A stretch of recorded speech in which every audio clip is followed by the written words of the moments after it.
నమస్తే, welcome to great Andhra. మనతో పాటు ఉన్నారు సీనియర్ పొలిటికల్ అనలిస్ట్ జిఆర్ మహర్షి గారు. నమస్తే సార్. నమస్తే అమ్మా. సార్, చంద్రబాబు నాయుడు గారు ఎన్నికలకి ముందు అభివృద్ధి చేస్తాను, అభివృద్ధి ఎలా చేయాలో నాకు తెలుసు అన్నారు. చంద్రన్నకి తెలుసు అని లోకేష్ గారు చెప్పారు. అంటే మా నాన్నకి తెలుసు అనలేదు, అది ఏది కాదు చంద్రన్నకి తెలుసు అని ఆయన కూడా అట్లా సంబోధించారు. సో ఇప్పుడు చూస్తేనేమో మొదట్లో చెప్పారు, ఇప్పటి వరకు జగన్ చాలా విధ్వంసం చేశారు, దాన్ని అంతా సరిచేయడానికి చాలా టైం పడుతుంది. ఒక పక్క ఏమో చూస్తే నిధులు లేవు, అసలు మొత్తం ఖజానా ఖాళీ అనుకుంటూ, తర్వాత ఏదో పెట్టుబడులు అన్నారు, అదన్నారు, ఇదన్నా అడావిడి చేస్తూ మళ్ళీ అమరావతికి అంతా బాగా అప్పులు తీస్తూ ఏదో డెవలప్ చేస్తున్నామని చూపించే ప్రయత్నం అయితే చేశారు. కానీ ఎక్కడో మళ్ళీ ఈ మధ్య మళ్ళీ కొంచెం తేడా కొడుతుంది అనిపించింది ఆయనకే. కూర్చొని సమావేశంలో ఏం చెప్పారంటే, మళ్ళీ జగన్ విధ్వంసం చేసిన దాన్ని సరి చేసేదానికి మనకి టైం అయిపోతూ ఉంది, అభివృద్ధి కనిపించట్లేదు సరిగా, తొందరగా మనకి టైం లేదు, అభివృద్ధి కనిపించేలాగా మనం ఫాస్ట్గా చేయాలి పనుల్ని అని అంటూ ఉన్నారు. మరి అభివృద్ధి చేయాలంటే ఇంకా డబ్బులు కూడా అవసరం పడుతుంది, ఊరికే ఎవరు ఏమీ అభివృద్ధి చేయలేరు. అదే ఒక మొక్క కాదు నాటితే వెళ్ళిపోవడానికి, దానికి కూడా నీళ్ళు పోయాల్సి ఉంటుంది మొక్క ఎదగాలన్నా కూడా. మరి ఇప్పుడు నిధులు లేని సమయంలో నిధుల్ని సమీకరించుకోవడానికైనా అభివృద్ధి చేయడానికైనా ఆయన ఏం చేస్తారు, ఏం స్టెప్స్ వేస్తారు? చంద్రబాబు నాయుడు గారు ఏమిటంటే ఒకటే మాట పదే పదే పదే చెప్తూ ఉంటారు. అంటే అలా చెప్తూ ఉండడం వల్ల జనం నమ్ముతారని ఆయన ఉద్దేశం. ఆయన ఏమంటారు, ఏ ఉన్నతాధికారులు అంటే నిన్న ప్రిన్సిపల్ సెక్రటరీస్ వాళ్ళ మీటింగ్ జరిగింది కదా, ఆ మీటింగ్లో ఏమన్నారంటే జగన్ భ్రష్టు పట్టించిన వ్యవస్థలన్నింటినీ గాడిలో పెట్టడానికే మనకు సమయం సరిపోతూ ఉంది అని అన్నారు. ఏం భ్రష్టు పట్టించాడు జగను? మీరు చెప్పిన విధ్వంసము, శ్రీలంక, వెనిజులా ఇవన్నీ లెక్కలు తీస్తే ఆయన 3,32,000 కోట్ల రూపాయలు అప్పులు చేశాడు 5 ఏళ్లలో. ఆయన ఏం చెప్తున్నాడు, 2,73,000 కోట్ల రూపాయలు నేను ప్రజలకే ఇచ్చానయా, నేను నా పథకాల్లో ప్రజలకే ఇచ్చాను అని చెప్తున్నాడు. ఓకేనా? మీరు 18-19 నెలలకే దాదాపు 3 లక్షల కోట్లు దాటిస్తున్నారు. 3,02,000 కోట్లు చేశారు అప్పుడు. ఇన్ని చేసి ఇంకా జగనే ధ్వంసం చేశాడు అని మీరు అంటున్నారు. అందులోనూ వాళ్ళకేమో 2-2.5 ఏళ్ళు కరోనా పోయింది. 2 ఏళ్ళు కరోనా ఉంది, మీకేమో అన్ని సజావుగా ఉన్నాయి, కానీ ఇంకా జగనే చేశాడు అంటున్నారు. నిన్న మీటింగ్లో కూడా ఆయన ఏమంటారు, అయ్యా మీరు పరిగెత్తాలా, ఇట్లుంటే కాదు, 2-3 అధికారుల మీద వేటేస్తాను, నేను పోస్టింగ్ ఇవ్వను. ఏం పరిగెత్తారు, డబ్బులు లేవు, ఏమి లేవు, ఎక్కడ పరిగెత్తారు వాళ్ళు, డబ్బులు తీసుకొని రండి అంటారు ఆయన. మీరేమో ఉచిత ఇసుక అంటారు. జనంకి ఏమన్నా ఉచిత ఇసుక దొరుకుతూ ఉందా? జనం ఏ రేటుతో కొంటున్నారు, మరి డబ్బంతా ఏమవుతా ఉంది? ఆయన హయాంలో కనీసం ఒక 750 కోట్ల రూపాయలు ఆదాయం అన్నా వచ్చింది జగన్ గారి హయాంలో. మీ హయాంలో జీరో ఆదాయం, ఇసుక మీద ఆదాయము లేదు, ఇసుక ప్రజలకి ఉచితంగా దొరకడము లేదు. మరి ఏమవుతా ఉండబంతా? మద్యం మీరు చెప్పినట్టుగా ఏమన్నారు, మేము రేట్లు పెంచాము, నాణ్యమైన మద్యము అది ఇది అన్నారు. ఇప్పుడు మళ్ళీ ఈరోజు 10 రూపాయలు రేటు పెంచారు. 99 రూపాయల లిక్కర్ మినహాయిస్తే మిగతా అన్ని బ్రాండ్ల మీద 10 రూపాయలు రేటు పెంచారు. మరి ఇంకా అదంతా భారమే కదా. మీరు ఆ రోజు తమ్ముళ్ళు మీరు బాగా తాగండి, నేను వస్తే మామూలుగా చీప్గా ఇస్తాను అది ఇది అన్నారు కదా. సరే ఓకే, దాన్ని వదిలేద్దాం. కొత్తగా ఒక టాక్ ఏమంటే సాక్షి పత్రికలో వచ్చింది, ఇంకా అఫీషియల్గా అది మనకి ఇంకా తెలియదు, ఆన్లైన్ గేమింగ్ పెడతారు అని ఒకటి వచ్చింది. అసలు ఎప్పుడు ఆన్లైన్ గేమింగ్? మా చిన్నప్పుడు ఎప్పుడో భాగ్యలక్ష్మి లాటరీ అని ఉండింది ఆంధ్రప్రదేశ్లో. ఆ తర్వాత దాన్ని ఎందుకో తీసేశారు, బ్యాన్ చేశారు. ఇన్ని దశాబ్దాలలో ఎప్పుడూ ఆ లాటరీ, ఆంధ్రప్రదేశ్ లాటరీ అనేది లేనే లేదు. కొన్ని రాష్ట్రాల్లో లాటరీ ఉన్నమాట నిజమే, కానీ చాలా రాష్ట్రాల్లో నిషేధించారు. ఎందుకంటే అది పేద ప్రజలే కడతారు, అవి డబ్బులు కడతారు, వాళ్ళ కష్టార్జితం నుంచి ఏదో మనం లాటరీ సంపాదిస్తామేమో అని ఆశతో 10 రూపాయలు, 20 రూపాయలు, 50 రూపాయలు, 100 రూపాయలు ఖర్చు పెడతారు దాని మీద. ఆ పేద ప్రజల డబ్బు ఎందుకని చాలా రాష్ట్రాల్లో లాటరీలు నిషేధించారు. మళ్ళీ ఇప్పుడు ఆన్లైన్ గేమింగ్ మేము పెడతాము అనే ఒక టాక్ నడుస్తాం. మీరు ఏమి మారింది? మీరు ఆయన మీద గతంలో విపరీతంగా బురద పూశారు కదా, మీరు ఏమి కొత్తగా ఏం చేశారో చెప్పండి. శాంతి భద్రతల్లో మీ రేటింగ్ ఎంత ఉందో చెప్పండి.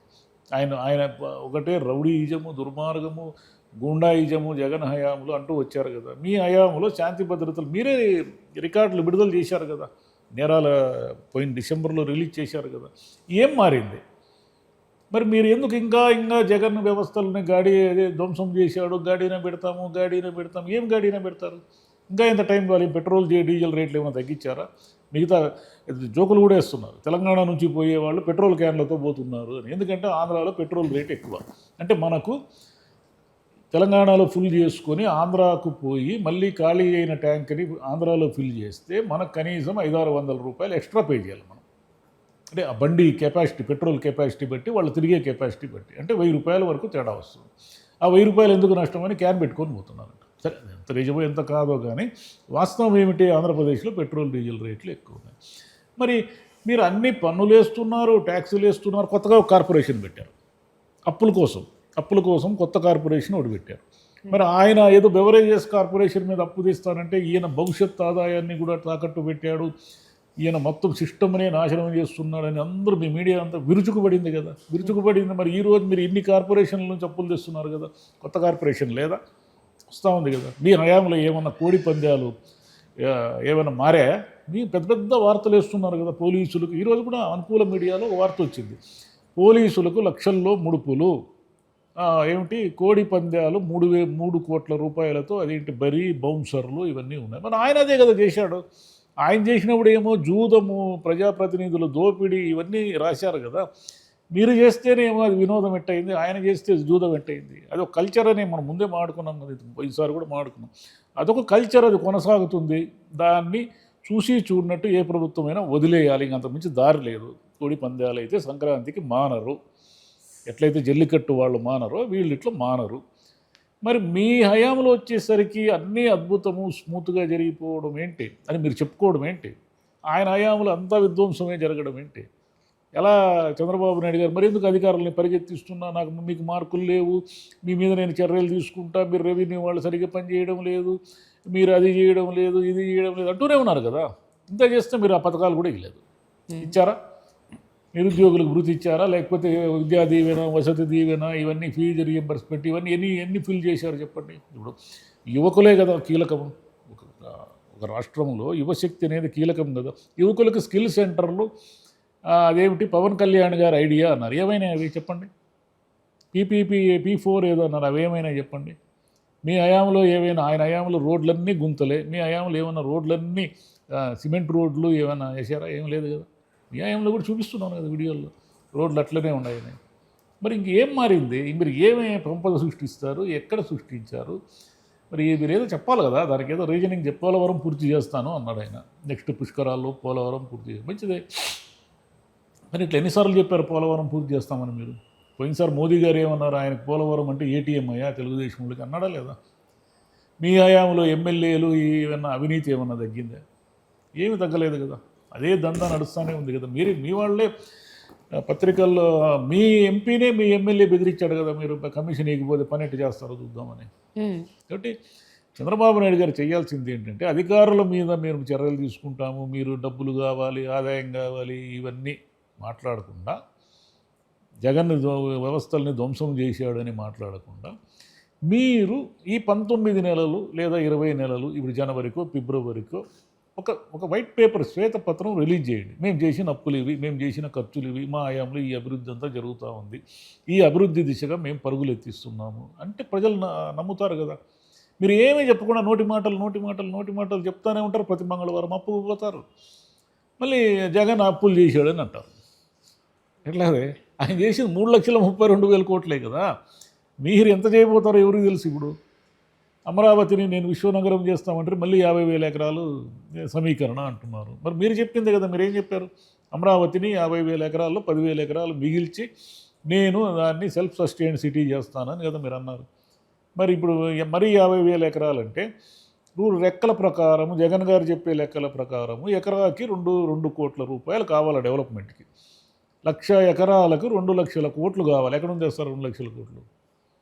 అది కదా క్వశ్చన్. 2 లక్షల కోట్లు ఎక్కడి నుంచి వస్తాయనేది కదా క్వశ్చన్. మీరు 1,00,000 ఎకరాలు సేకరించడం సమస్య కాదు, దాన్ని మళ్ళీ డెవలప్మెంట్కి మీ దగ్గర 2 లక్షల కోట్లు ఎక్కడున్నాయనేది సమస్య.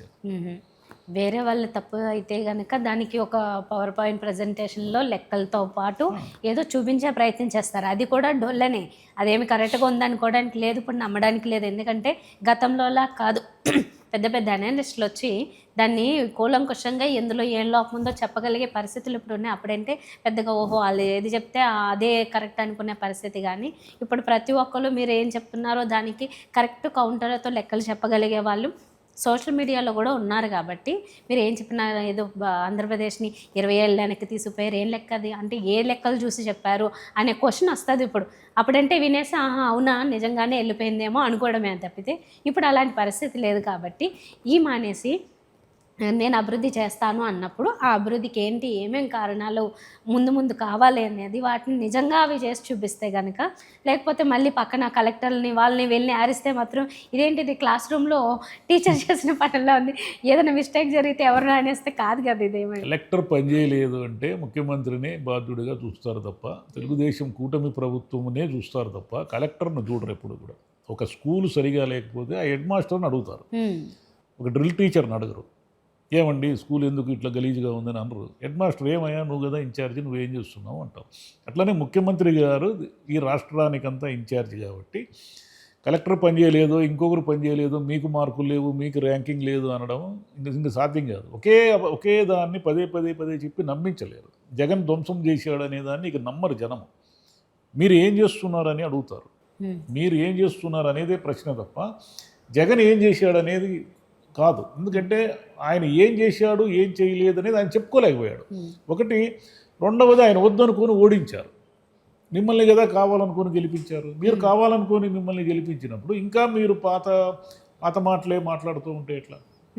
ఇంకా కొంతమంది గుడ్డిగా సమర్థిస్తున్నారు. ఏ విషయం అంటే ఇప్పుడు రాజధాని రైతుల గురించి, అప్పుడు మాది రైతు ప్రభుత్వం అంటే వచ్చారు, మరి ఇప్పుడేమో రైతు ప్రభుత్వం కాదు ఇది. ఎందుకంటే ఇప్పుడు టెక్నాలజీ ప్రభుత్వం ఇదంతా. ఎందుకంటే ముందు టెక్నాలజీని అభివృద్ధి చేయాలని చూసుకుంటున్నారు, అయితే రాజధానిని అభివృద్ధి చేయాలని చూస్తున్నారు, కానీ రైతుల గురించి ఆలోచించట్లేదు. కానీ దాన్ని రైతులు సపోర్ట్ చేస్తూ అవును మేము ఇస్తాము, మాకేమీ అభ్యంతరం లేదని వాళ్ళు వచ్చి చెప్తే ఓకే. బయట ఊరికేనే ఎక్కడో దూరం నుంచి చూసేవాళ్ళు ముందే చెప్పారు అంతగా కావాల్సిందే, వాళ్ళు ఇస్తామంటే కూడా చంద్రబాబు నాయుడు గారే ఆపారు, తర్వాత తీసుకుంటానని ఇలాంటి సమర్థింపులు వచ్చేసాయి కొంతమంది. మరి ఏ ధైర్యంతో అంత గుడ్డిగా సమర్థిస్తారనేది తెలియదు, కానీ వాస్తవాల్ని చూడాలి. అభిమానం ఉంటే సరిపోదు అనేది కనబడుతుంది. ఎప్పుడో ఏదో చేస్తారంటే జనానికి అనవసరం అది. మీరు 2047 అప్పుడేమన్నారు, విజన్ 2020 నాటికి మొత్తం మామూలుగా ఉండదు అభివృద్ధి అన్నారు. ఎప్పుడు 96లో మీరు వచ్చినప్పుడు. ఇప్పుడు విజన్ 2047కి తీసుకెళ్లారు. 47కి ఏం చేస్తారు, మీరు ఏం అభివృద్ధి చేస్తారు అనేది మాకు అనవసరం. అది ఒక సామాన్యుడు ఏం కోరుకుంటాడంటే రేట్లు తగ్గాయా, తన బిడ్డలకు ఉద్యోగం వచ్చిందా, తన పిల్లల చదువులకి ప్రభుత్వం ఏమైనా సాయం చేస్తూ ఉందా, అనారోగ్యంగా ఉంటే ఆరోగ్యశ్రీ పథకం కింద ఏమైనా డబ్బులు వస్తున్నాయా, తమ ఊరికి రోడ్డు బాగుందా, తాము పండించిన ఉత్పత్తులకు రేటు వచ్చిందా, తాము చేస్తున్న వ్యాపారాలు బాగా జరుగుతున్నాయా లేదా, ఇదే సామాన్యుడు ఆలోచించేది. నేను గూగుల్ చేస్తా, నేను అది చేస్తా, ఏ చేస్తా అనేది అది కడుపు నిండిన వాళ్ళ ఓవర్ ఇంటలెక్చువల్ వాళ్ళకు సంబంధించిన విషయం, సాధారణ ప్రజలకు సంబంధించిన విషయం కాదు. మనము సాధారణ ప్రజలు ఓట్లు వేస్తేనే ప్రభుత్వాలు ఉండేది లేదా పోయేది.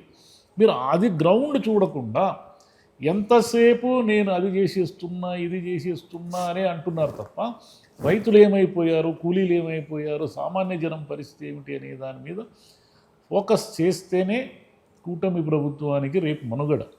లేదంటే వీళ్ళు గ్రౌండ్లంతా మొత్తం కాలి కింద భూమి కదిలిపోయిన తర్వాత ఆకాశం వైపు చూడడం వల్ల ప్రయోజనం ఉండదు. ఆకాశం మిమ్మల్ని ఆదుకోదు, చెయ్యి ఇచ్చి ఆదుకోదు. భూమే మీకు ఎప్పుడు కూడా ఆదుకునేది. మీ కాళ్ళ కింద భూమి ఉంటేనే మనం నిలబడేది. ఆకాశంలో గాలిలో ఎక్కువసేపు మనం తేలలేము. రైట్. దానికి ఏదో పథకం, అది P4 మరి ఏ పథకంతోనో కానీ పేద ప్రజలు అంటే అది లేకుండా అసలు కుటుంబానికి కోటీశ్వరులు చేస్తాను ఏదో చెప్పారు కదా. దాంట్లో ఉన్న గందరగోళం చంద్రబాబు నాయుడు గారికి అర్థమయ్యేసరికి, అనుకూల మీడియా కూడా విమర్శిస్తూ రాసేసరికి ఆయనకు అర్థమైంది దీని మీద ఎక్కువ ఫోకస్ చేస్తే మనకు చెడ్డ పేరు వస్తుంది అని. అదైనా తెలుసుకున్నాను. అప్పుడు అలాంటి ఇంకా చాలా ఉంటాయి కూడా తెలుసుకుంటారు. ముందు చాలా తెలుసుకుంటారు. Right sir, thank you.